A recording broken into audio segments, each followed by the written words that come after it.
विषय असा की बाबू जमाल दर्ग्यावर जायचं लई दिवसापासून प्लॅनिंग चाललेलं, पण कुणाचं काही ताळमेळच बसत नव्हतं. एक जण आहे आणि एक जण नाही. मग कसं तरी करून प्लॅनिंग केलो आणि गेलो की दर्ग्यावर. मग तिथं गेल्यावर नारळ आणि ऊद आणि अगरबत्ती पण घेतली. मग तिथं एक भांडं होतं, त्याच्यामध्ये ऊद घातलं आणि अगरबत्ती पण लावली आणि काय दर्ग्यामध्ये जाऊन मग जरा दरुद शरीफ पडलं. तर दुपारचे वाजलेले 2 आणि ऊन पण लई पडलेलं आणि डोंगरात असल्यामुळं कसं एक वातावरण एकदम शांत आणि एकदम भारी वाटत होतं. थंड हवा पण चाललेली, घोडे बिडे पण मस्तपैकी चरत होते. आम्ही गेलेलो तेव्हा लई काही गर्दी नव्हती, थोडेच लोक आलेली. मग दर्शन पण एकदम घेता आलं आम्हाला. आम्ही गेलतो तेव्हा कंदुऱ्या पण चालू होत्या लोकांच्या. कंदुरी म्हणजे काय, तर आपण काहीतरी मागितलं असलं आणि ते पूर्ण झालं की मग ते कंदुरी करायला लागत्या. मग लोक येऊन इथं कंदुऱ्या करतात, जेवण बिवण बनवतात. कंदुरी केल्यावर पहिला देवाला नैवेद्य दाखवायचा आणि मग बाकीची लोक जेवतात. डोंगराळ भागात बाबू जमाल साहेब बसलेले आहेत आणि तिथं गेलं ना असलं भारी वाटतं की परत यायलाच नको असं वाटतं.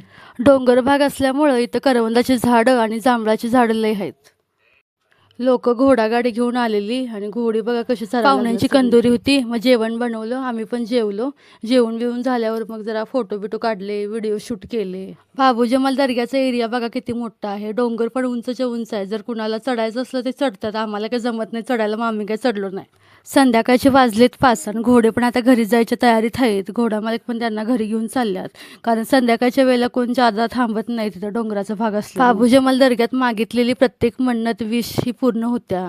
तिथं लोक मन्नत चाट्ट्या पण बांधतात. अलीना बघा आमची किती खुश आहे दर्ग्यामध्ये येऊन.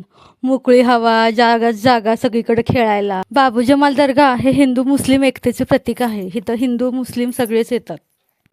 नेचर एवढं भारी आहे नाही तर व्हिडिओमध्ये असं दिसतंय, पण रिअलमध्ये नुसतं बघतच बसावं असं वाटतं. दर्शन घ्यायला लोक इथं येतात. अलीना बघा आमची अजून खेळातच व्यस्त आहे. तिचं मन काही भरत नाही, किती पण खेळलं तरी अजून पाहिजे. अजून थोडा वेळ बसलो, तो पण वाजले की 5:30. मग निघालो आम्ही पण घर. व्हिडिओ तुम्हाला कसा वाटला कमेंटमध्ये सांगा.